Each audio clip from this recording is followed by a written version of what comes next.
saluda Gladys Martínez. Gracias por acompañarnos nuevamente a otra programación de Evolución TV. Gracias por continuar con nosotros. No olvides suscribirte, dejarnos un like, dejarnos un comentario y compartirnos con todos tus amigos. Y así damos inicio al programa de hoy.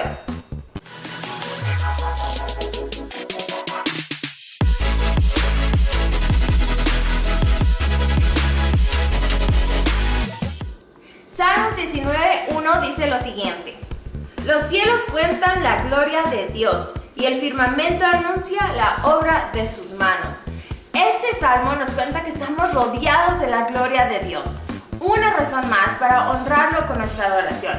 Y así, acompáñame a escuchar estos cánticos con nuestro grupo local, Píos.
Por el cual yo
resbalarán jamás.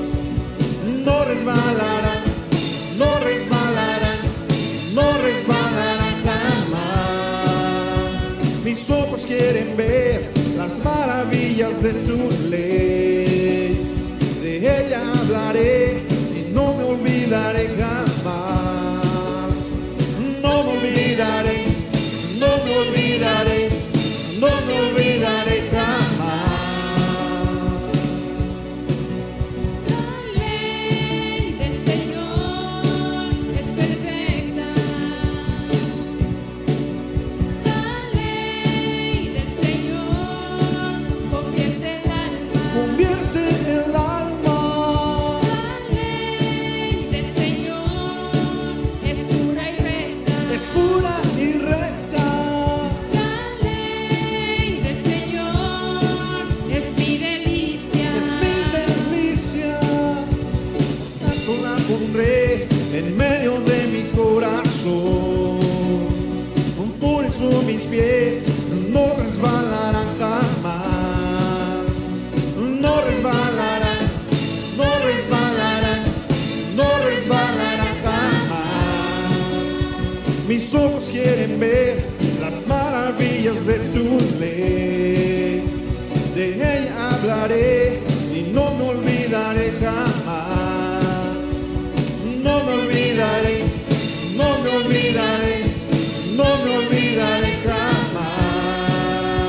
Por tanto la pondré en medio de mi corazón.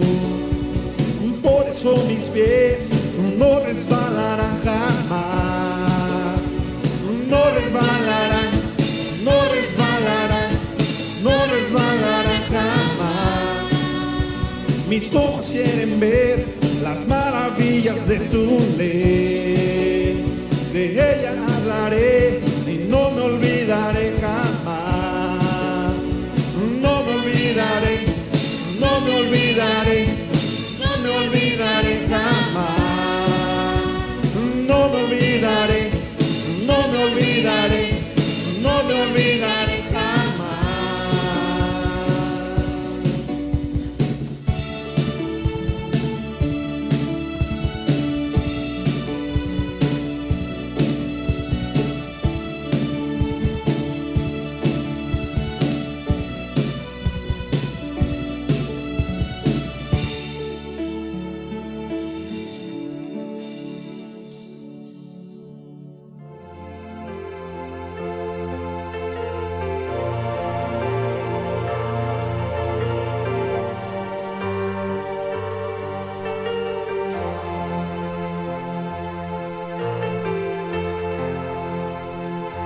Todo está bien, porque yo sé de que me amas.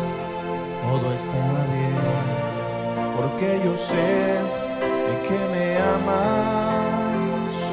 Todo está bien, porque yo sé que nunca me dejarás, que nunca me abandonarás. Y yo sé, yo sé, yo sé que me amas.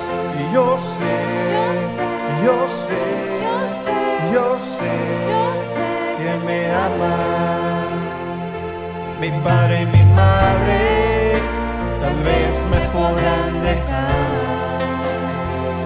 Mi mejor amigo me podrá abandonar, pero yo sé que tú siempre me amarás, nunca me dejarás y nunca me abandonarás, nunca me dejarás y nunca me abandonarás. Y yo sé, yo sé, yo sé que me amas. Yo sé, yo sé, yo sé que me amas.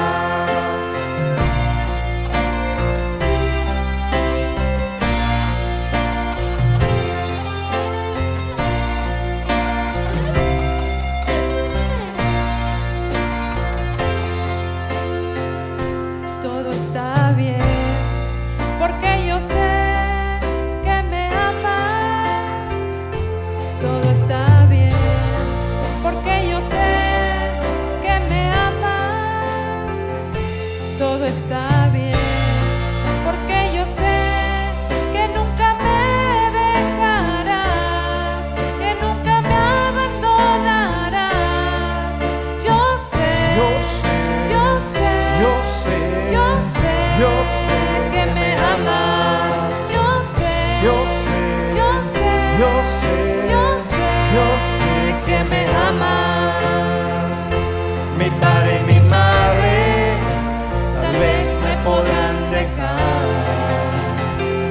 mi mejor amigo me podrá abandonar, pero yo sé que tú siempre me amarás y nunca me dejarás y nunca me abandonarás y nunca me dejarás y nunca me abandonarás. Yo sé, yo sé, yo sé, yo sé, yo sé que me amas. Y yo sé, yo sé, yo sé, yo sé, yo sé. yo sé que me amas.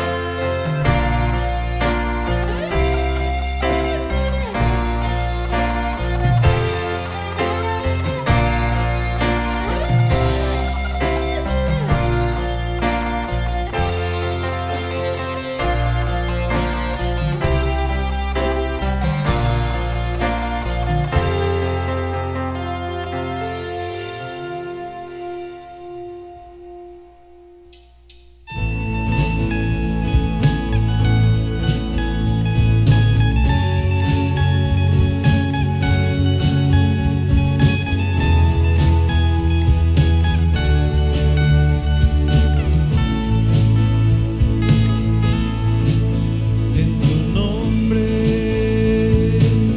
se mueven las montañas. En tu nombre el mar ruge y tiembla.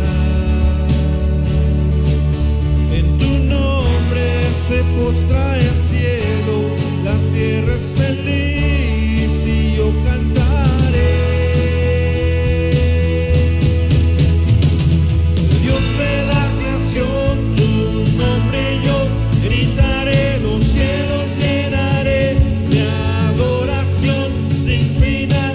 Yahweh, Yahweh, amamos tu nombre, oh Dios. En tu nombre el día llega en gloria. En tu nombre la creación cuenta tu historia. En tu nombre se postra el cielo, la tierra es feliz y yo cantaré. Dios de la creación, tu nombre yo gritaré, los cielos llenaré de adoración sin final. Yahweh, Yahweh, amamos tu nombre, oh Dios. Dios de la creación, tu nombre yo gritaré, los cielos llenaré de adoración sin final. Yahweh, Yahweh, amamos tu nombre, oh Dios.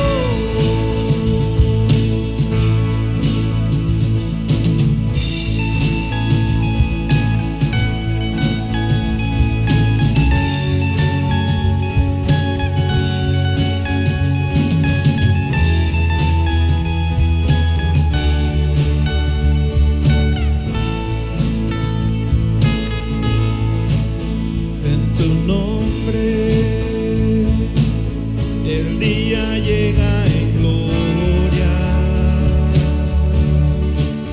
En tu nombre la creación cuenta tu historia. En tu nombre se postra el cielo, la tierra es feliz y yo cantaré. Dios de la creación,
Durante miles de años, cada mañana y tarde, el pueblo judío ha orado estas conocidas palabras para expresar su devoción a Dios.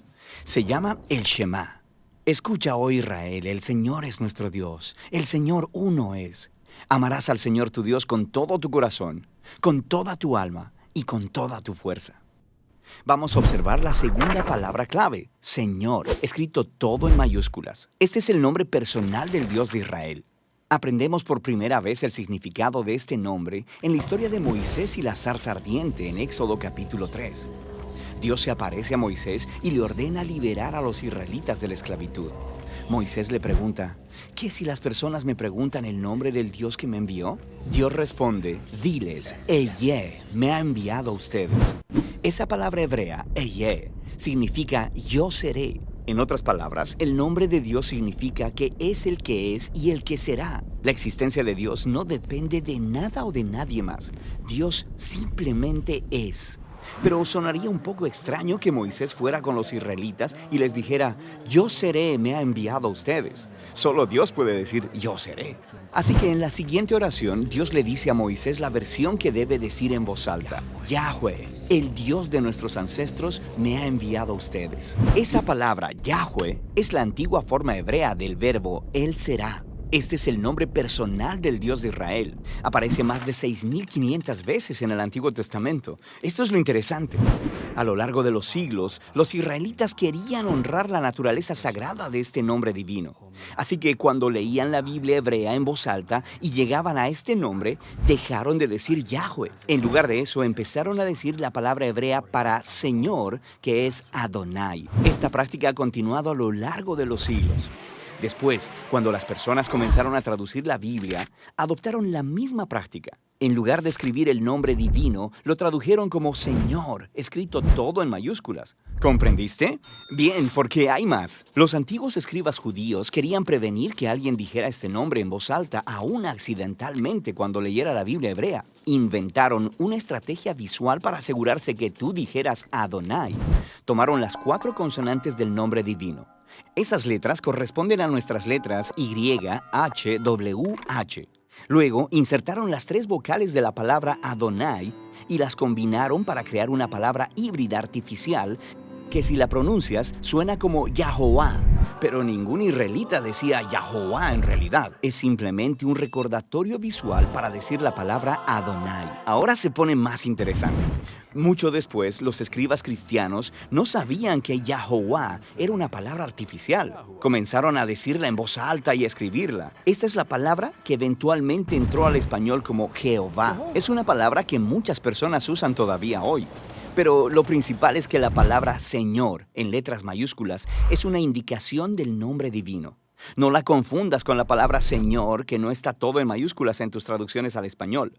Esa es en realidad la palabra hebrea Adón, que solo significa Señor o amo. Esta palabra puede referirse a reyes o al amo de un siervo, o incluso a un pastor de ovejas. En ocasiones, los autores bíblicos usan esa palabra para referirse a Dios en frases como el Señor de toda la tierra o el Señor de señores. Detrás de todas estas palabras, Jehová, Señor, Adonai, está el nombre divino original del Dios de Israel. Se refiere al que era, es y siempre será.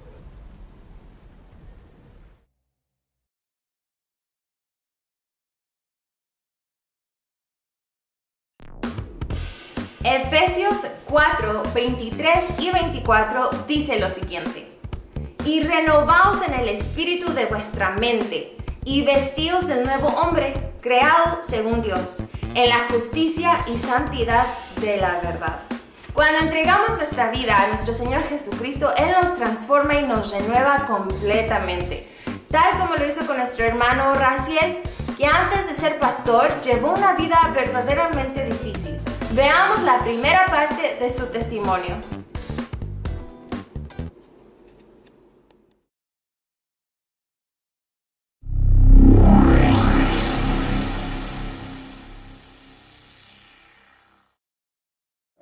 Mi nombre es Raciel Núñez y quiero compartir un poco de mi vida. Cuando mi papá se entera que mi mamá está embarazada, mi papá pues toma la decisión de abandonarla, de dejarla sola.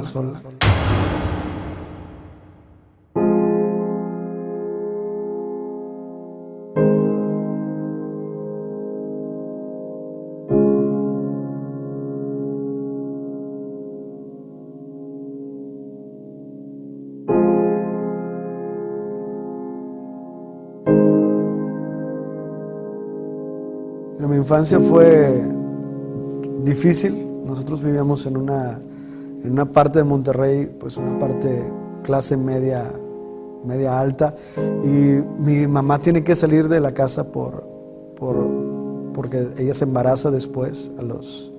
Yo tenía 5 años, salimos de nuestra casa, ella se embaraza de pues un hermano, pero no éramos del mismo papá, así que creo que hubo conflictos en su familia y tuvimos que salir, ir a una colonia más conflictiva.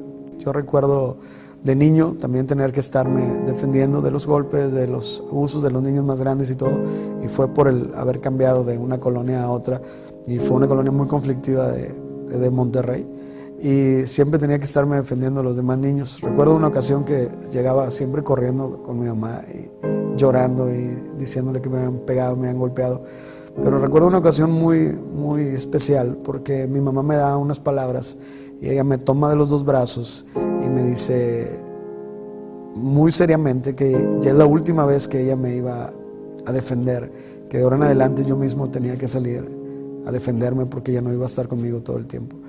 Mi personalidad después de esa plática con mi mamá fue diferente. Ahora era siempre tratar de proteger a los demás, tratar de cuidar a los demás, y pienso personalmente que era lo que yo necesitaba, que alguien me cuidara o alguien me protegiera, y ahora lo que yo hacía era defender a todos los más chiquitos o a los que estaban realmente siendo abusados por otras personas más grandes, y siempre trataba de estarlos defendiendo.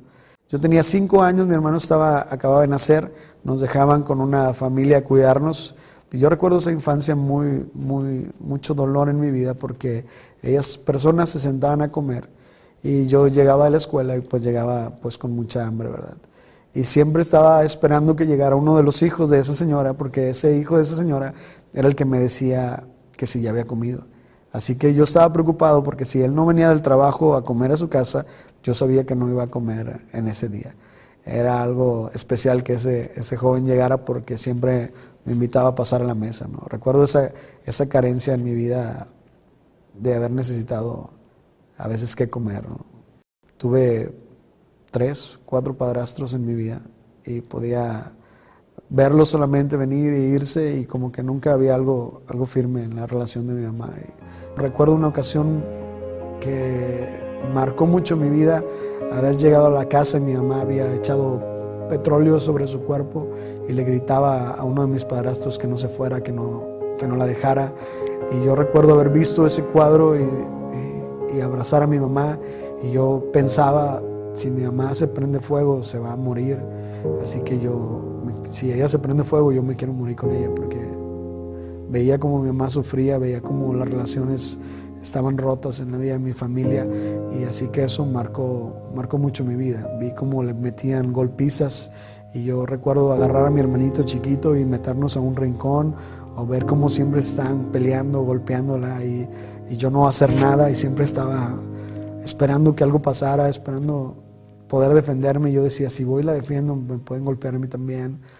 La parte de haber tenido muchos padrastros fue una parte muy, muy dolorosa en mi vida, donde nunca pude tener una verdadera identidad de quién era un padre, nunca pude tener una verdadera identidad de qué quería ser. Siempre trataba de imitar a los demás.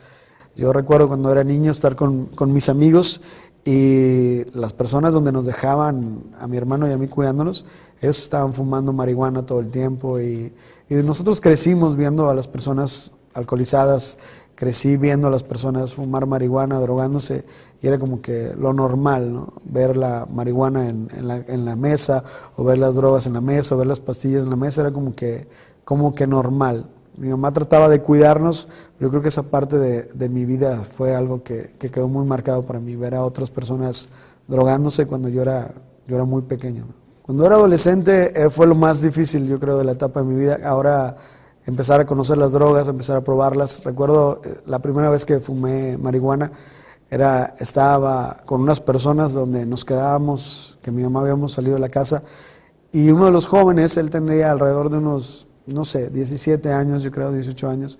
Fue la primera vez que fumé marihuana. Yo tendría alrededor de unos, tal vez 12 años, 11 años. Y fue la primera vez que recuerdo haber fumado marihuana.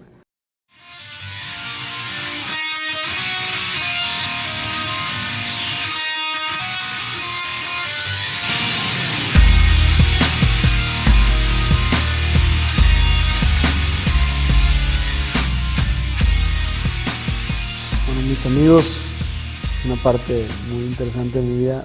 Eran amigos que estaban siempre metidos en pandillas. Eran muy violentos, algunos de ellos. Otros siempre estaban solamente defendiendo su terreno, pero siempre aprendí de ellos y siempre trataba de imitar a los más grandes.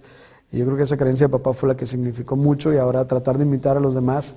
Y creo que mis amigos en esa parte de mi vida era consumir drogas, estar alcoholizados, estar tomando, siempre era estar buscando pleitos con las demás personas. Era una colonia muy violenta en sí, donde vivía y con las personas que convivía, y había mucha violencia todos los días. Siempre el rechazo ha sido algo que había seguido en mi vida. Estar rechazado por la gente, por las personas. Aún sentía el rechazo en mi propia familia en algunas cosas, siempre viéndome como si fuera la oveja negra, y tal vez en realidad lo era cuando estaba metido en drogas. Muchos de mis primos, gracias a Dios, ellos pudieron estudiar o pudieron desarrollarse diferente, y en mi caso no fue así. Mi mamá trabajaba mucho el tiempo y yo perdía mi tiempo con las amistades, con los amigos, y sí sentía el rechazo a veces de mi propia familia. Sabes que mi personalidad era muy explosiva, y el haber consumido drogas hacía que se incrementara más. Era muy violento, siempre estaba destruyendo las cosas en mi casa, destruyendo las cosas con mi mamá, gritando maldiciones, insultándola a ella, insultando a mi hermano, y como que todo ese rechazo que había sentido ahora estaba saliendo, pero de una forma pues negativa, y siempre tratando de violentar a otros o golpear a otros. Y recuerdo esa parte de mi vida muy específico, porque el consumir diferentes drogas hacía que mi cabeza explotara, y llegaba a mi casa y quebraba los vidrios, me peleaba con mi hermano, me peleaba con mi mamá, me peleaba con todos los vecinos. Cuando pasaba la dosis de las drogas, el efecto que sentía en mi vida era que alguien me estaba vigilando, que alguien estaba tratando de matarme o trataba de estarme haciendo daño, y creo que era la psicosis, ¿no? Después de haber consumido drogas. Aún con el alcohol lo sentía, aún con algún tipo de drogas lo podía sentir. Con la cocaína fue donde más sientes esa sensación de que nunca lo quieres volver a hacer, pero en realidad tu cuerpo está gritando que necesita drogarse más, ¿no? Tenía delirio de persecución. Aún cuando consumía la droga y aún después de haberla consumido, era un delirio muy, muy fuerte de persecución, de que me iban a matar o de que algo iba a pasar en cualquier momento. Y siempre recuerdo haber estado drogándome y siempre estar asomándome por la ventana que alguien iba a venir por mí o cosas de esas. Mi mamá se dio cuenta que consumía drogas cuando tenía 23 años. Y ella sabía que consumía tal vez, pero el habérselo confesado para ella fue como que un golpe duro, pero yo creo que ella veía todos mis síntomas y yo creo que ella sabía que estaba drogado, más no sé si era el instinto de madre o algo, tratar siempre de estarme cuidando, protegiendo. Recuerdo muchas veces cómo ella daba la cara por mí, o siempre tenía que traerme cuando me estaban golpeando o cuando me estaba peleando. Ella, recuerdo muchas veces que ella estaba ahí gritándome que me detuviera, ¿no? ¿Alguna vez intenté dejar las drogas? Sí, yo creo que cada vez que consumía drogas era una lucha por no hacerlo, y siempre dentro de mí había algo que decía que yo quería ser diferente. Yo veía todas las partes de mis amigos, de sus familias, de las cosas que estaban pasando, y dentro de mí había algo que decía, yo no quiero ser igual, yo quiero hacer algo diferente, quiero realmente ser otra persona, pero el estar encerrado en el círculo de amistades que tenía o estar encerrado en el barrio era muy difícil, ¿no? Las oportunidades se me habían ido, yo había perdido mis oportunidades de estudiar, había perdido mis oportunidades de salir adelante, y lo que hacía era trabajar como pintor en una carpintería, y de ahí consumía la propia droga que yo compraba, ¿no? Me volvía loco cuando estaba drogado. Salía a golpear a todo el mundo y tenía problemas con todos los vecinos, tenía problemas con la policía. Yo recuerdo la policía rondar por mi casa porque ellos me estaban solamente esperando el día que me agarraran para poderme desquitar de todo lo que les hacía. Así que un día tomé a un policía y lo metí adentro de mi casa y lo empecé a golpear ahí, y de ahí se empezó a desatar como una cacería sobre mí con los policías. Y recuerdo un día estar muy drogado en la esquina y vi que había pasado una patrulla y ellos siempre estaban tratando de buscarme y sabía que un día me iban a encontrar. Y ese día trato de correr y como estaba muy drogado, pues me caí, ellos llegan y me alcanzan, y yo pensaba dentro de mí, dije, esta vez sí se van a desquitar todo, me van a golpear, y pues ya les hice muchas, ¿no? Me las van a cobrar. Recuerdo que me llevan a una demarcación de policía y hacen que me quite toda la ropa, Y cuando estaba ahí, hacen que me quite toda la ropa. Como yo estaba muy drogado, solamente pensaba dos cosas. Una es llorar y decir que no me peguen, y eso es lo que sentía dentro de mí, como que ganas de, sensación de llorar y, no sé, por la droga. Y la otra era o ser completamente violento y salir de esto, ¿no? Así que recuerdo que ellos empezaron a hablar por sus radios, por sus frecuencias, y empiezan a llegar más granaderas a ese lugar. Y yo pensaba dentro de mí, dije, me van a golpear, me van a matar tal vez. Así que empiezo a gritar y les empiezo a violentar y les digo que si ellos no hacen algo conmigo, yo después los voy a buscar y yo voy a hacer algo con ellos. Así que le dije, vale más, si me van a pegar, vale más que me peguen como nunca antes le han pegado a nadie, porque cuando yo me los encuentre en la calle o los vea, los voy a despedazar. Empecé a maldecirlos de una forma pues muy impresionante y ellos tuvieron temor. Y fue algo que yo recuerdo como al haber estado drogado, que era muy violento y con las palabras y con los hechos intimidaba a las personas. Ahora no era una persona que se dejaba, era una persona que estaba peleando, así que me dejaron que me pusiera mi ropa y me dejaron que me fuera. Y un día yo recuerdo haber llevado a un amigo mío que se llama Alejandro Neri, lo llevé al Penny Riel y empezamos a consumir marihuana. Él nunca había probado las drogas y yo recuerdo haber hecho un cigarro grande y se lo di y le dije, tienes que fumar. No, pero es que yo no quiero, que no sé qué. Le dije, tienes que fumar porque pues ya estamos aquí. Yo recuerdo que en ese tiempo salimos de ahí, él estaba bien drogado, yo andaba con un primo mío y otra persona y salimos a un antro de Monterrey. Cuando estábamos en el antro de Monterrey yo me sentía responsable por la cuestión de este muchacho de que yo lo había drogado y ahora él andaba muy mal. Y lo llevo al baño, salimos del baño y estaban golpeando a mi primo y estaban golpeando a otra persona. Entonces yo era muy violento y siempre estaba buscando una excusa para poder pelear. Yo recuerdo ese día haber rompido 2 botellas con mis manos y empezar a aventar botellazos por todos lados, ¿no? Para que ellos se quitaran. Pude zafar a mi primo y al otro muchacho. Salimos de ahí, yo llevaba a Neri cargando y recuerdo que por ser muy violento y gritar maldiciones y todo, como que todos se detuvieron. Salimos de ahí, estábamos a 3 cuadras de ahí, llegaron unos automóviles, unos carros, y empezaron a golpear a Alejandro Neri. Y mi primo y el otro muchacho corrieron, yo me quedé en la escena, empiezan a golpear a Neri en su cabeza, en su cráneo. Y yo recuerdo que algo dentro de mí me decía, tú no lo puedes dejar ahí porque tú lo metiste en esto. Tú lo metiste en estas circunstancias, así que no lo puedes abandonar. Yo recuerdo regresar hacia él, lo tomé de su cabeza y la puse la cabeza en mi estómago y me eché sobre él encima. Siguieron golpeándonos a los dos con los tubos. Yo recuerdo que llegó un momento en mi vida que solamente escuché como un silbido y dejé de escuchar algo. Estaba consciente, pero no podía tomar aire, no podía respirar porque los tubos en la espalda habían hecho que mis pulmones como que se detuvieran. Así que fueron segundos así como que no podía jalar aire, pero veía a Neri que estaba entre mis piernas y entre mi cabeza y a él no le siguieron golpeando. Terminó esa golpiza, yo veo a Neri, estaba completamente sangrando de su cara, de su nariz, empezó a salirle sangre de sus oídos, empezó a vomitar sangre. Yo recuerdo que estar gritando en esa escena de gritar de desesperación y nadie nos ayudaba, así que tardó mucho la ambulancia en llegar y Neri había tenido un hundimiento de cráneo, habían golpeado su cabeza con los tubos y se había hundido su cráneo un poco. Así que yo sabía que si yo no hubiera cubierto la cabeza de Neri lo hubieran matado. Una de las últimas veces que consumí droga fue estando hay una expo que se llama Expo Guadalupe en Monterrey y había consumido drogas, de hecho eran pastillas. Ella estaba, no sé, tal vez consumí unas 5, 6, 7 pastillas y nos fuimos para allá. Yo recuerdo que me detuvieron por estar haciendo mis necesidades fisiológicas en la calle. Me detiene la policía, a mí y otros 2 amigos, nos llevan a la demarcación de policía.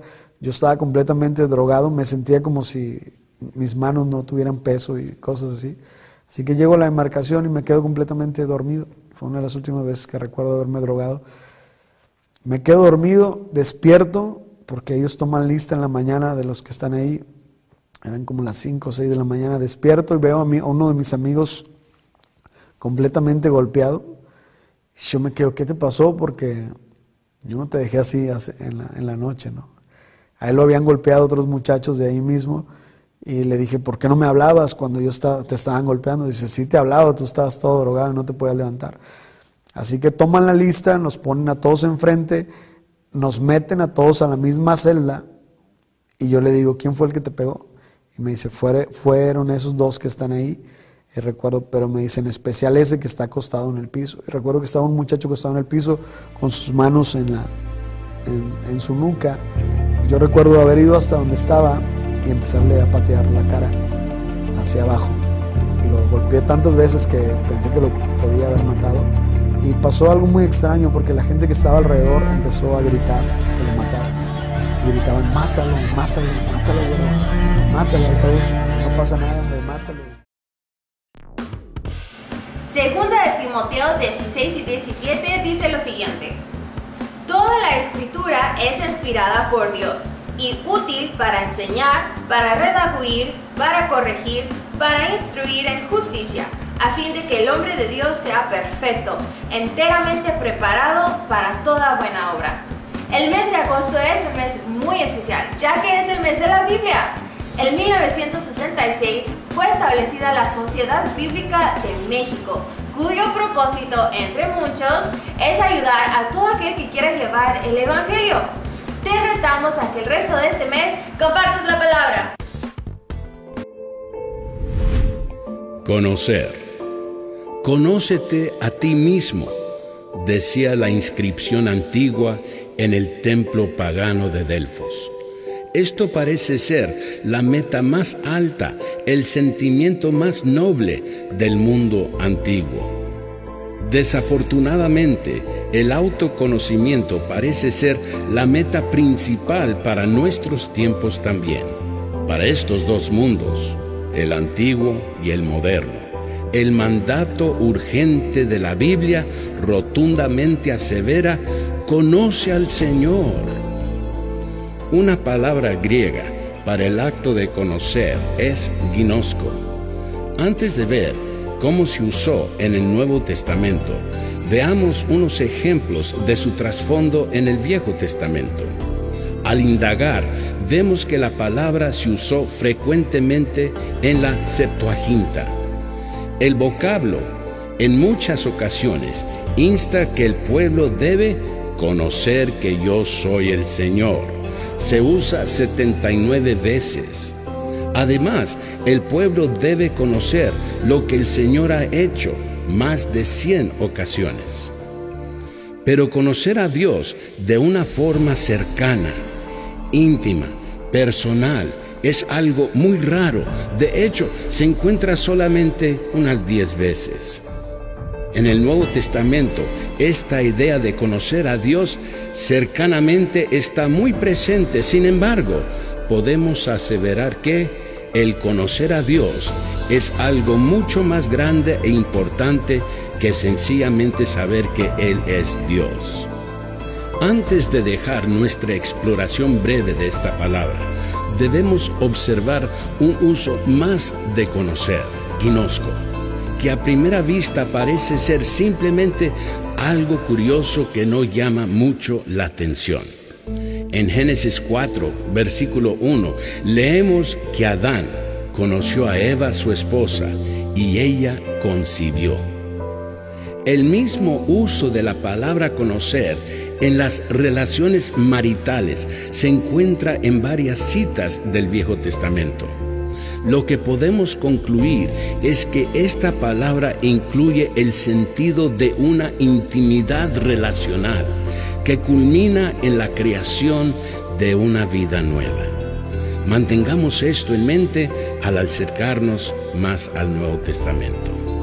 La idea de conocer íntimamente a Dios es especialmente prominente en los escritos de Juan, encontrándose por lo menos 20 veces en su primera epístola con un sentido de intimidad.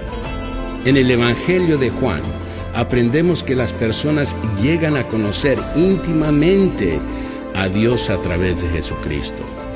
Cuando vino Jesús, el mundo no lo conocía. Juan capítulo 1, versículo 10. Pero con el tiempo sus discípulos llegaron a conocerle como el Santo de Dios. Juan capítulo 6, versículo 69. Así también dijo Jesús que Él conoce a sus ovejas y que a su vez ellas lo conocen. Juan capítulo 11, versículo 14. Él dijo que conocerlo a Él era igual a conocer a Dios. Juan capítulo 14, versículo 7.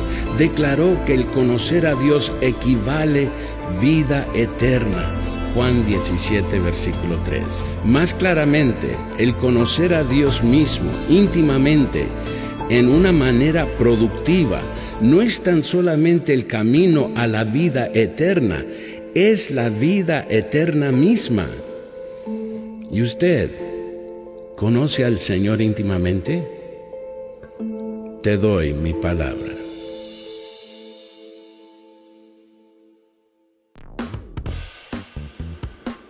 Primera de Juan 3:1 dice lo siguiente: mirad cuál amor nos ha dado el Padre, para que seamos llamados hijos de Dios. Por eso el mundo no nos conoce, porque no le conoció a Él. ¡Wow! ¡Cuánto Dios nos ama! Y así pasamos este tiempo a nuestro pastor Víctor Manuel Guerrero, quien traerá la palabra de hoy, su corazón. Muy buenas tardes, hermanos, bienvenidos nuevamente a este tiempo de la palabra del Señor.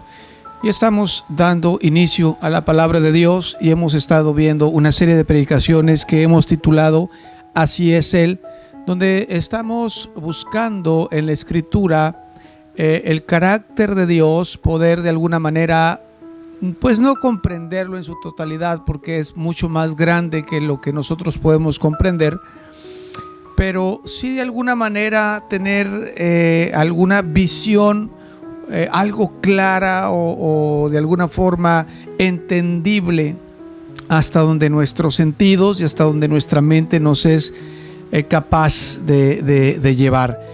Y analizamos entonces la idea de Dios o lo que Dios es desde una perspectiva, digámoslo así, comparativa con el ser humano, para poder comprender esas áreas incomprensibles de Dios.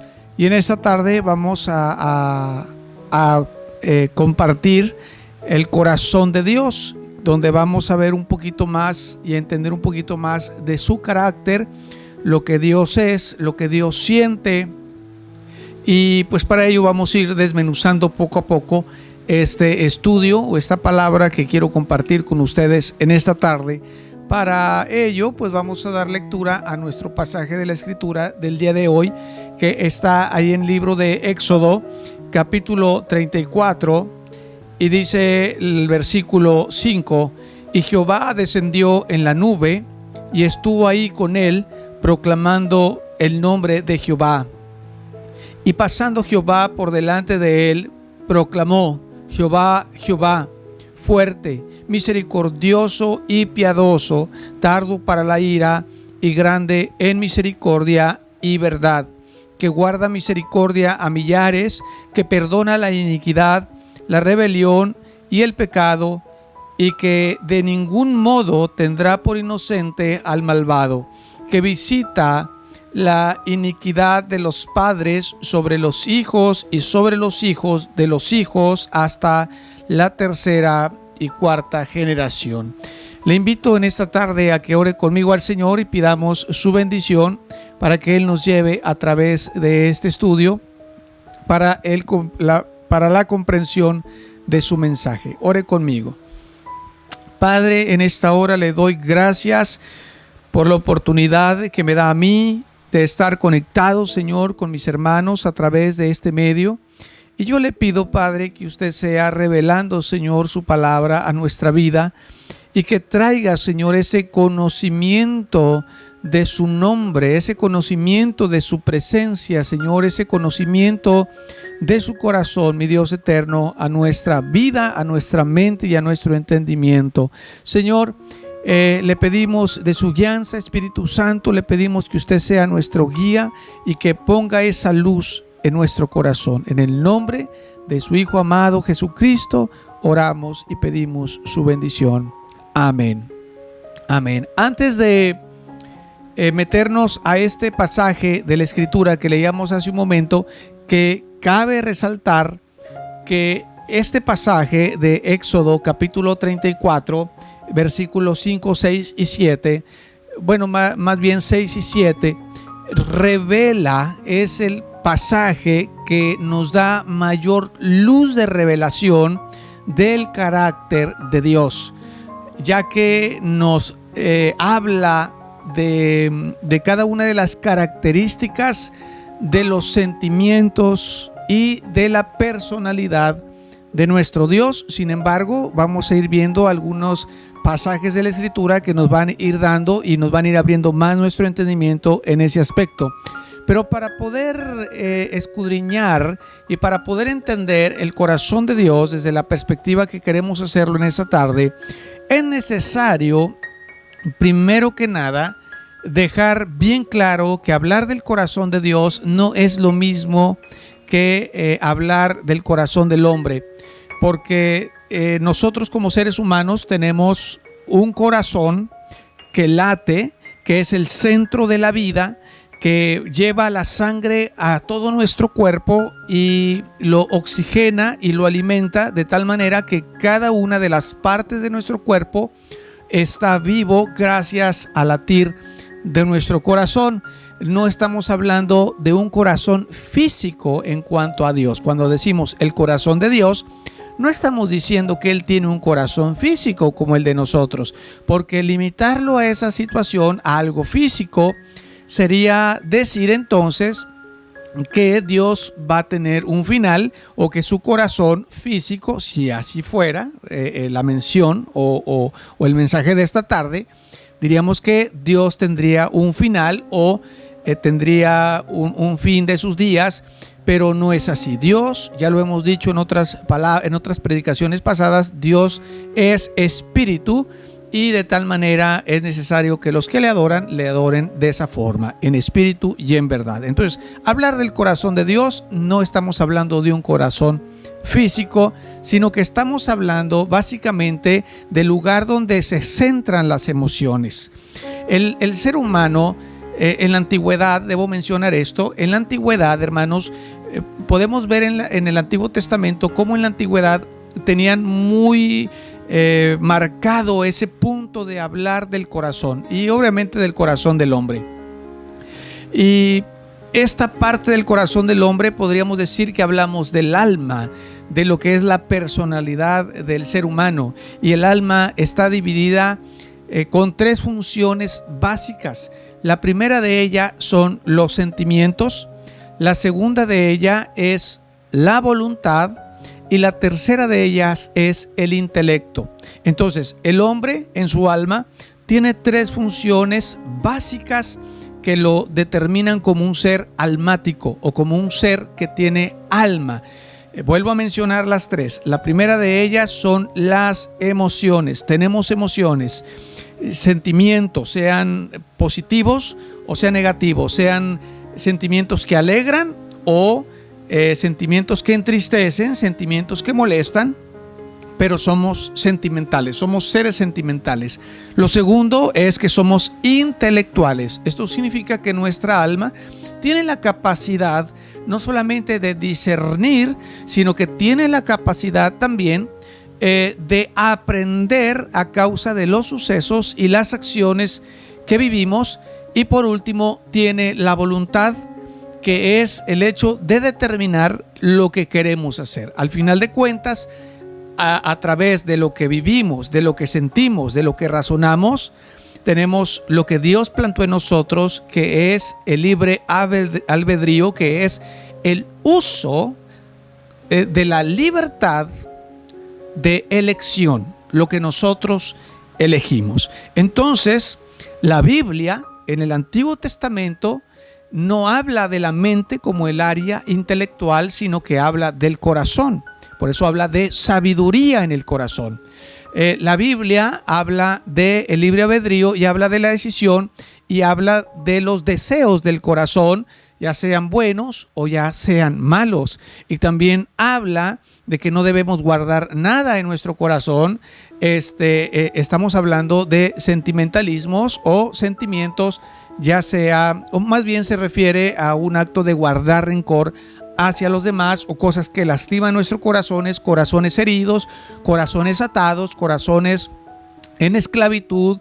Y de ahí viene la palabra de nuestro Señor Jesucristo, usando las palabras del profeta Isaías, cuando dice, yo he venido para dar libertad a los cautivos, para dar sanidad a los quebrantados de corazón. Y ahí está hablando precisamente del corazón del hombre. Entonces, cuando hablamos del corazón de Dios, tenemos que entender lo que cuando la Escritura habla del corazón del hombre, que es básicamente la parte interna y no meramente de un corazón latiente o un corazón físico de un ser humano. Sabemos entonces que el corazón es el centro de la vida, pero el corazón del alma es el centro de nuestras acciones, sentimientos, decisiones y conocimiento y sabiduría que adquirimos. Viéndolo desde esta perspectiva, vamos a analizar el corazón del hombre. En la palabra de Dios dice muy claramente: sobre toda cosa guardada, guarda tu corazón, porque de él mana la vida. Así como el corazón es el centro de la vida física, también es el centro de la vida espiritual. Nuestros deseos, nuestros anhelos. Dios está interesado en el corazón del hombre, de tal manera que le dice: dame, hijo mío, tu corazón.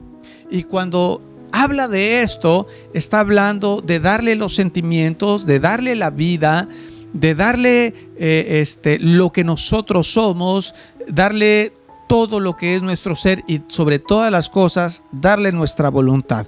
En la palabra de Dios también dice que de dónde vienen las guerras si no es del corazón de los hombres. Y también dice que el deseo de Dios a través de Cristo Jesús es plantar sus leyes en los corazones de los seres humanos. Entonces, el corazón es un lugar muy importante en la mente de Dios. El corazón del hombre es algo muy importante en la mente de Dios, de tal manera que Él desea que el hombre le entregue todo lo que Él es, todo lo que Él siente, todo lo que Él piensa, y pueda entregarlo en sus manos. Entonces, viéndolo de esa perspectiva, sabiendo entonces que la vida del hombre espiritual o dentro de la vida del alma tiene que ver con lo que Dios desea, y que los deseos más profundos del corazón, esos son los que Dios quiere tomar, pero también quiere sanar y quiere limpiar y quiere purificar, como lo decía nuestro Señor Jesucristo tomando el libro de Isaías. Viéndolo desde esa perspectiva, hermanos, entonces vamos a analizar un poquito el corazón del Señor. No debo brincar, no debo pasar por alto lo que dice la palabra de Dios en cuanto a David, que dice la Escritura que David era un hombre conforme al corazón de Dios. Esto significa que era un hombre que obraba de acuerdo a la voluntad de Dios. Y realmente no existe ningún otro pasaje de la Escritura que nos hable de ningún otro personaje que haya tenido este corazón conforme al deseo y a la voluntad del Señor. Esto no significa que debemos tomar como ejemplo a David en el sentido de las acciones de la vida, puesto que lo que esto significa es que él, a pesar de que era una persona imperfecta, era una persona que sabía pedir perdón, era una persona que sabía reconocer la autoridad de Dios, que vivía bajo el temor de Dios y también vivía bajo su obediencia. Él trataba siempre de hacer la voluntad de Dios de una forma o de otra. Vemos en la Escritura, mis hermanos, cómo muchos personajes fueron llevados a un gran problema precisamente espiritual y un alejamiento de Dios, precisamente porque su corazón se había alejado de Dios. Entonces, el corazón del hombre, hermanos, antes de analizar el corazón de Dios, es un corazón que es un lugar donde se guardan los sentimientos. Podemos hablar de que cuando somos decepcionados, podemos utilizar la palabra que nuestro corazón ha sido roto. Alguien ha roto nuestro corazón, alguien ha lastimado nuestro corazón. Cuando hablamos de odio, de coraje, de resentimiento que sentimos hacia las personas, podemos decir que nuestro corazón está lleno de amargura, está lleno de tristeza inclusive, y está lleno de decepción, y eso muchas veces nos lleva a tomar acciones sobre las personas que nos han hecho mal. El corazón de Dios, hermanos, hablando de la parte de los sentimientos y hablando de la parte del carácter de Dios, es un corazón que también siente, es un corazón que también se ve muchas veces lastimado y no dañado, porque el corazón de Dios no puede ser dañado, pero sí lastimado de la forma en que es decepcionado, es hecho a un lado, es menospreciado por su propia creación. Y lo podemos ver a través de la Escritura. Por ejemplo, en la primera ocasión que yo lo veo es ahí en el libro de Génesis capítulo 6, donde dice la palabra de Dios que Dios, la maldad llegó al hombre de tal manera que esto decepcionó el corazón del Señor, y dice la palabra, y le dolió en su corazón, le dolió, se arrepintió. Fíjese, ahí hay dos sentimientos ya. Uno, se arrepintió de lo que había hecho, se arrepintió de haber creado al ser humano, hubo arrepentimiento en su corazón.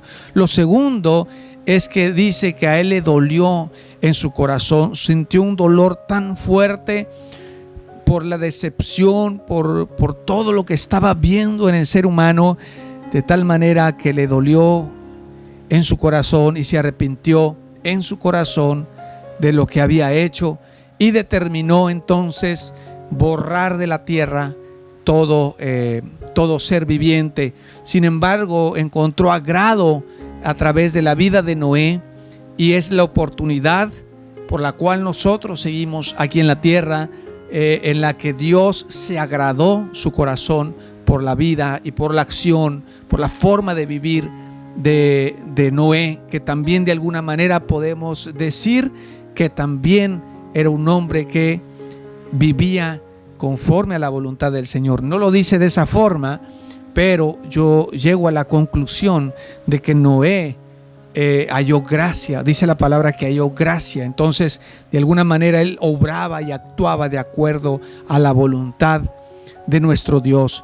Podemos ver también en la misma Escritura, hermanos, donde en muchas ocasiones el Señor dice que se decepcionaba, se molestaba. Lo vemos mucho en los profetas, donde el Señor decía, me arrepiento de haber hecho esto. Inclusive, no solamente al ver el mal, sino cuando iba a hacer el mal, iba a ocasionarle un mal. Volvemos otra vez a David, cuando David levantó el censo, por ejemplo, y que él obró. Dios le dio la oportunidad, porque estamos hablando del corazón, hablábamos del corazón del hombre en cuanto a voluntad, y Dios le puso delante de él la oportunidad de levantar un censo. Ahora, no significa que Dios estaba de acuerdo que levantara el censo. Ahí dice que Dios movió su corazón a hacerlo, pero no significa que lo incitó a hacerlo, sino más bien le puso delante de él la opción de elegirlo o no elegirlo. Tienes la oportunidad, David, de levantarte el cuello y sentirte orgulloso de lo que estás haciendo como ser humano, o no, o simplemente seguir confiando en que yo soy tu Dios. David, sin embargo, optó por lo primero, que fue sentir ese orgullo de comandar un pueblo poderoso, grande, ¿no? Y se levanta David y hace el censo, y Dios le dio la elección y él eligió hacer lo que el corazón de él sentía más que la dependencia de un Dios poderoso. Y esto pues obviamente decepcionó el corazón de Dios, le dolió en su corazón al Señor, y lo que hizo fue brindarle dos opciones. Le dijo: David, esto que hiciste, la elección que hiciste fue la peor que pudiste haber hecho. Te propongo dos cosas. ¿Cómo puedes pagar esta falta que hiciste delante de mí? Debiste haberlo visto desde el principio y no lo viste. Te voy a dar una de dos opciones. Una de ellas es que venga una calamidad por 3 días al pueblo de Israel, al pueblo de, está hablando de Jerusalén, que venga una calamidad a Jerusalén, y la segunda es que a ti te persigan tus enemigos. David obviamente dijo: prefiero ser atacado por la mano de Dios y no por la mano del enemigo. De tal manera que elige la primera, que es la calamidad. Y dice la palabra de Dios que hubo unas muertes terribles en aquellos 3 días. Y en el último día, cuando se llegó el tiempo que Dios había dicho, dice que el ángel de Jehová levantó la mano para acabar rotundamente con Jerusalén. Y dice que a Dios le dolió en su corazón lo que estaba pasando. Dios se arrepintió en su corazón de lo que estaba pasando y mandó que el ángel se detuviera y que no hiciera más daño. Y ahí vemos nuevamente la acción del corazón de Dios. La vemos con Noé arrepintiéndose de haber hecho un bien y que el pueblo estuviera pagando con un mal. Y con David estamos viéndolo haciendo una retribución por el mal que habían hecho, pero estamos viéndolo ahora arrepentirse y echar marcha atrás y perdonar lo que estaba a punto de hacer. Lo mismo vemos, por ejemplo, en el caso de Nínive, cuando Jonás va y predica y el pueblo de Nínive se arrepiente. Dios también se arrepiente de lo que iba a hacerle a Nínive, y entonces les perdona y los echa para atrás el plan de destrucción, los perdona y los salva, aunque bíblicamente, si usted lee la escritura, dice que después el pueblo de Nínive volvió otra vez a pervertirse, y como consecuencia nuevamente volvió otra vez la mano del Señor a estar sobre ellos, o la decisión de poner la mano sobre ellos y destruirlo rotundamente. Entonces vemos a Dios, hermanos, como un ser.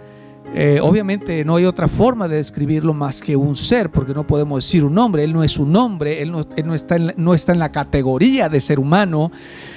Este ser sobrenatural, este ser omnipotente, este ser poderoso, lo vemos a través del Antiguo Testamento con acciones que conllevan a situaciones sentimentales, es decir, siente dolor, siente tristeza, siente decepción, siente amor, siente cariño, siente compasión.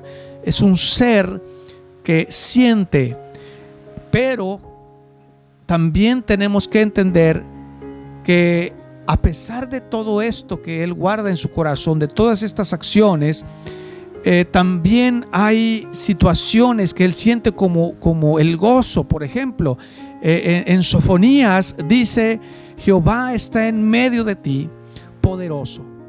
Él se gozará y te salvará, callará de amor y se gozará sobre ti con cánticos. Entonces, estas palabras que menciona son acciones de alegría, de gozo, de cánticos. Está hablando de se gozará en medio de ti con alegría, ¿no? Callará de amor. Esto de callará de amor no es de callar, sino que te salvará, te agarrará y te dará nueva vida. Callará hace una dirección hacia dar nueva vida, proveer nueva vida, es decir, te saciará de nueva y larga vida. Y se gozará sobre ti con cánticos, dice este pasaje. Se gozará sobre ti con cánticos.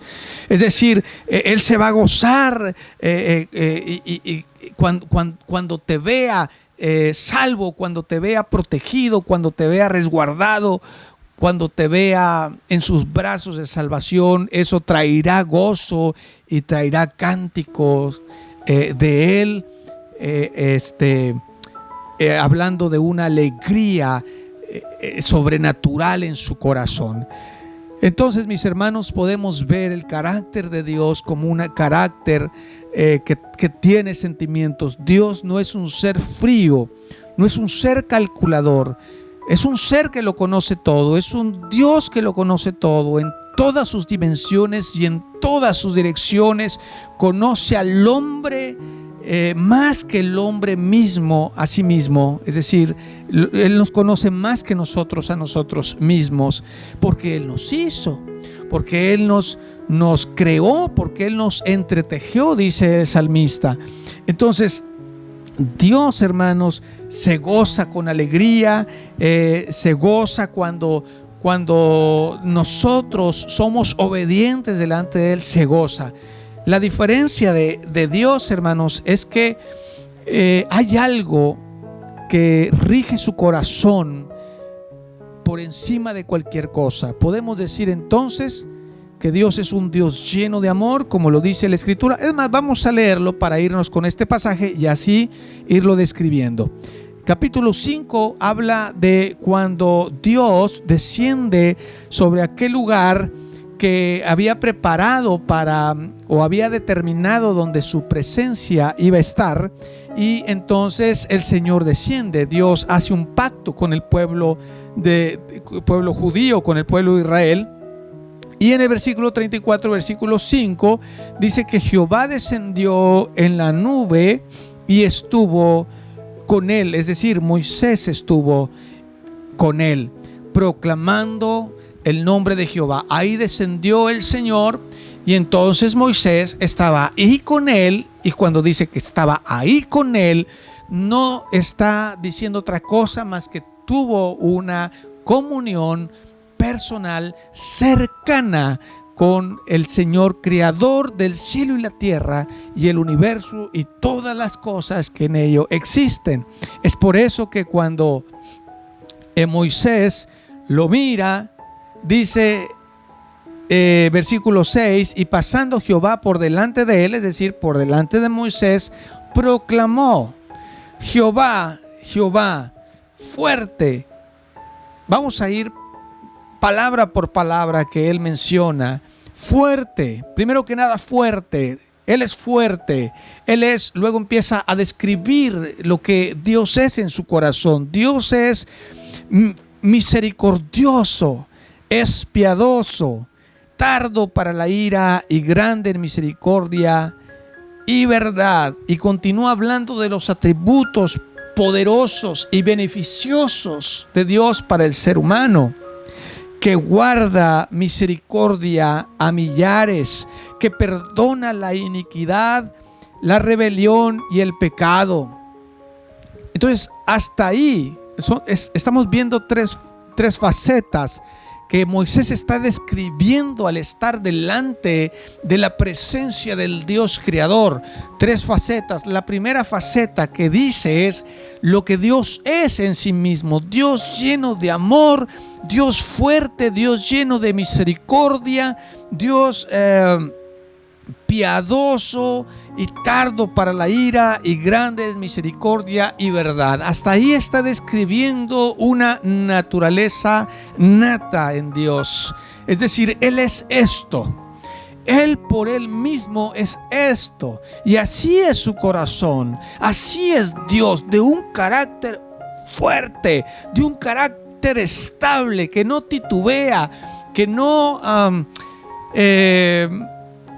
que no tiene temor de nada, que no conoce la palabra temor, que no conoce a nadie más grande que Él, que no se deja intimidar por nada ni por nadie. Un Dios lleno de misericordia, un Dios piadoso, un Dios que posiblemente pudiera airarse, pero aún su carácter es paciente porque es tardo para la ira. y sobre todo grande en misericordia, y también nuestro Dios es grande en verdad. Esto, mi hermano, describe la naturaleza de nuestro Dios, describe su personalidad nata.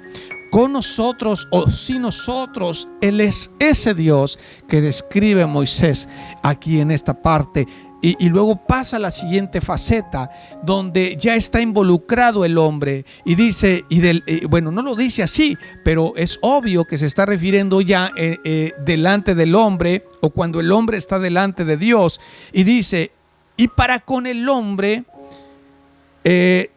dice a él que guarda misericordia a millares. Él ha tenido misericordia con millones y millones y millones y miles y miles y miles de personas. Dios es un Dios que guarda esa misericordia, que es misericordioso, no con uno, no con dos, no con tres, sino con miles y miles. Su corazón es tan grande que puede albergar a miles y miles y miles de personas. Es por eso, mis hermanos, que aquí describe el amor de Dios hacia el ser humano más allá de lo natural, más allá de lo que el hombre puede entender, que perdona la iniquidad.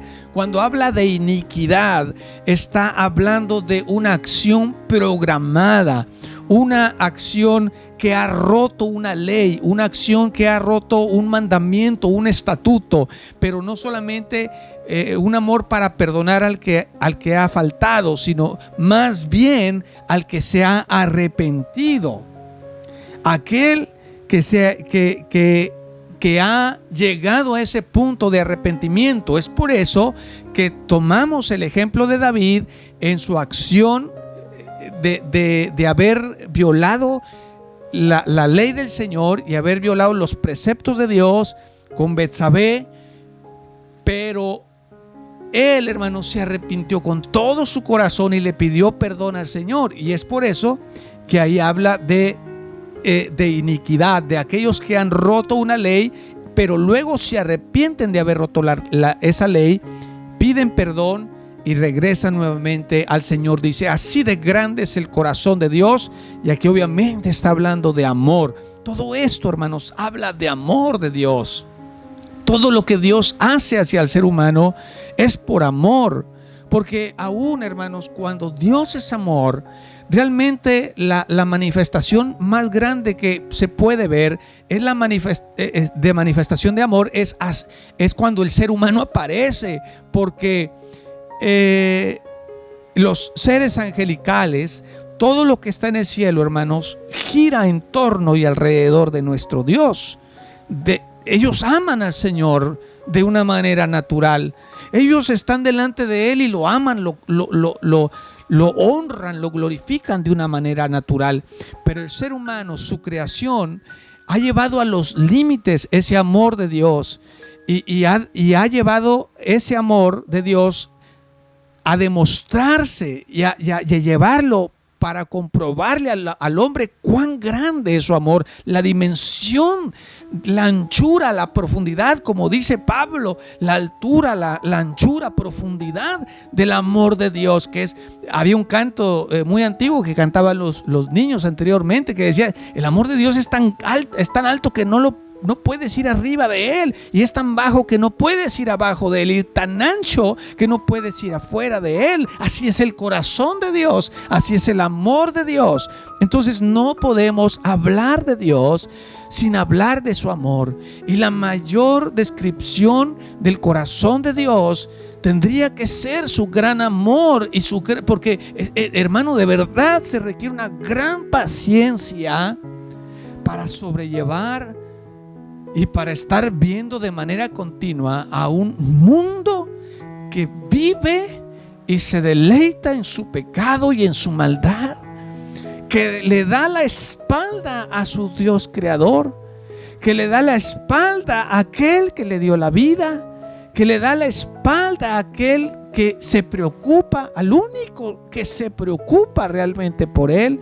Realmente se necesita un amor grande, hermano, un corazón tan grande donde no quepa donde no haya lugar para el resentimiento.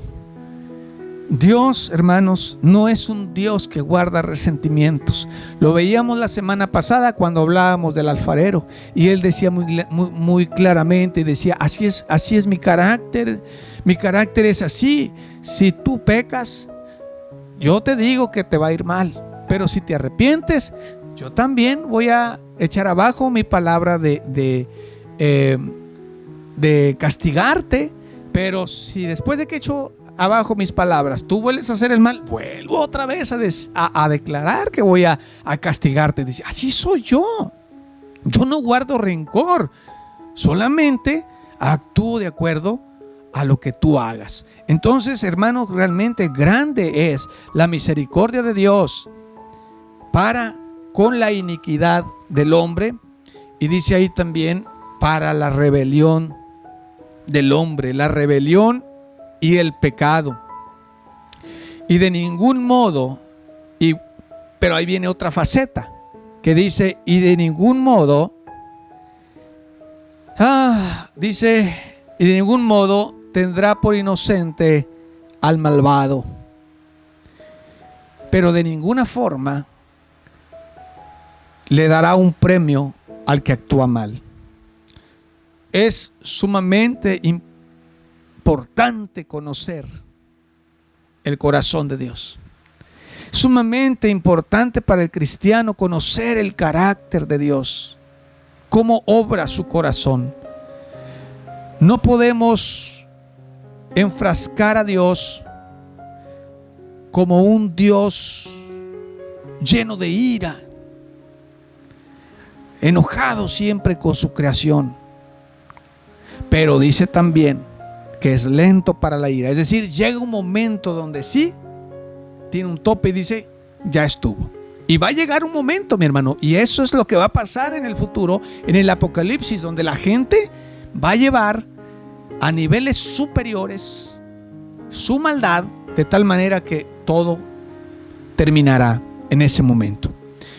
Pero Dios ha sobrepasado mucha de la maldad que el hombre ha hecho, ha perdonado mucho de lo que el hombre ha hecho, pero también es cierto que muchos se han arrepentido de su pecado, se han arrepentido de su maldad y han vuelto su rostro al Señor, y Él en su grande amor los ha cobijado con su misericordia, ha perdonado sus pecados, ha perdonado sus rebeliones y ha perdonado su iniquidad. En otras palabras, ¿cómo puede entonces ir de un grado a otro el corazón de Dios? Un grado donde perdona, un grado donde tiene un nivel de paciencia grande, lento para la ira,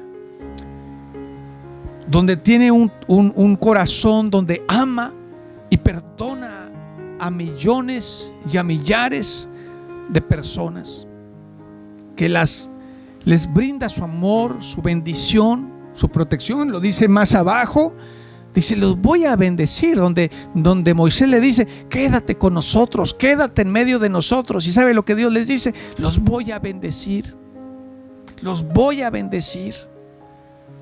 Hermanos, podemos ver una escena en el Nuevo Testamento donde nuestro Señor Jesucristo llora, y donde es la pérdida de su amigo Lázaro, que ha muerto.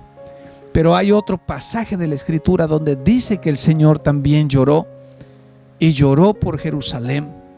Lloró porque no estaban cerca de su corazón, no estaban cerca de Él, y lloró porque les esperaba algo terrible a causa de su pecado, a causa de su lejanía, y esto le dolía en su corazón al Señor. Sin embargo, esto nos lleva al último punto que quiero tratar del corazón del Señor, y es su justicia. Eso es lo que hace el equilibrio en el corazón de Dios en cuanto a lo que Él hace con los seres humanos, en lo que va de su amor a su castigo, a lo que va de su amor a darle al hombre lo que merece. Por eso dice aquí muy claramente, Dios es un Dios sabio, que mira a todos los hombres y que no tendrá por inocente al malvado, y que visita la iniquidad de los padres sobre los hijos y sobre los hijos de los hijos hasta la tercera y la cuarta generación. No podemos decir, hermanos, que Dios es un Dios de ira, porque Dios no es así. Pero hay momentos en el que el corazón del Señor se molesta, se enoja, se decepciona, se entristece. Con la voz de su poder da la orden, mis hermanos, y ejerce un castigo. Pero el castigo de Dios, hermanos, es un castigo corrector. Es un castigo donde trata de hacerle entender, aún ahí se extiende su misericordia. Porque cuando Dios nos castiga en vida, hermano, y la misma Escritura lo dice, qué padre que ama a su hijo no lo castiga cuando hace mal. Ahora, el castigo no es para dañarlo o lastimarlo, sino más bien el castigo es para corregirlo, precisamente para que no le vaya mal en la vida. Algo erróneo en la mente del hombre es pensar que si no obramos bien en esta vida, Dios nos va a castigar en la venidera. Mire, ahí Dios no va a castigar. El hombre va a un castigo eterno, pero no es porque Dios haya determinado ese castigo, sino que es una puerta que el pecado y la muerte abrieron. Es un castigo eterno, pero para la maldad, no para el ser humano. Dios no castiga de esa forma. El hombre, hermano, el hombre por su maldad y al no haber obtenido la reprensión y el castigo que Dios le daba para corrección de su vida, entonces él vivirá una eternidad llevando o viviendo en los resultados de su pecado. En otras palabras, Dios no castiga, sino que obtenemos lo que deseamos. Por eso hablaba yo de que el hombre dentro de su alma se le ha dado la voluntad. Y el hombre muchas veces elige el infierno, el castigo eterno, que no fue hecho para él, que fue hecho para Satanás y sus demonios, y que de tal grado ha llegado el amor de Dios que puso una puerta de escape, que es su Hijo Cristo. Pero volvemos otra vez a la palabra justicia. Cristo, hermanos, es la justicia de nuestro Dios. No solamente el amor de Dios, sino la justicia del corazón de Dios. Porque Cristo Jesús, hermanos, nos justifica. Esa es ya la última puerta. Ese es lo último que Dios puede hacer por nosotros. Eso es lo último que el gran amor de Dios puede hacer por nosotros. Entregarnos a su Hijo Cristo para justificarnos.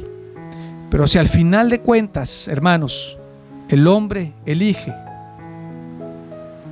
no estar dentro de la justicia de Dios, no entrar dentro de la justicia de Dios, entonces Dios le dará el pago a ese hombre que él ha deseado y que sobre todas las cosas merece, que todos merecemos, lo merecemos.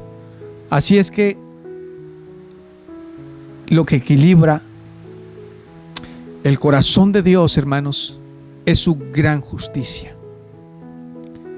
Y lo que hace moverse el corazón de Dios en este tiempo para el perdón y la misericordia es su Hijo Jesucristo. Es por eso que todo aquel que está en Cristo está en el amor, está en la justicia, está en el sí, está en el amén de nuestro Dios. Mis amados hermanos, espero que Dios les bendiga, que los guarde grande y ricamente, y que no caigamos en el error de balancear la balanza solamente a ver el amor de Dios, pensando que no nos dará a cada uno lo que merecemos. El amor de Dios es grande, pero también grande es su justicia. Muchas bendiciones.